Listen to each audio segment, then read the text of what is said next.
ആ സെറ്റിന്റെ CBSEയുടെ മാത്സിന്റെ രണ്ടാമത്തെ ചാപ്റ്ററാണ് linear equation in one variable. നോക്കൂ നിങ്ങളെ, എൻ്റെ എക്സർസൈസ് ഒന്നാമത്തത് 3x = 2x + 18. നോക്കിക്കേ, എപ്പോഴൊരു ക്വസ്റ്റ്യൻ കിട്ടിയാലും നമ്മൾ അതിനെ ഒരു വട്ടം ഒന്നും കൂടി അങ്ങ് എഴുതി വെക്കാം.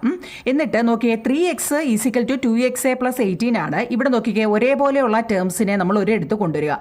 3x ഒരേപോലെയുള്ള x രണ്ടെണ്ണം ഒരേപോലെയുള്ളതല്ലേ, അപ്പോൾ അതിനെ രണ്ടിനെയും കൂടെ ഒരിടത്ത് കൊണ്ടുവരിക. 3x ഇവിടെ പോസിറ്റീവ് 2x ഇപ്പുറത്ത് വരുമ്പോൾ നെഗറ്റീവ് 2x ആവുന്നു. പിന്നെ ഈക്വൽ 18 നോക്കണേ. ഇനി 3x - 2x, 3x ന്ന് 2x പോയാൽ x ആണ്.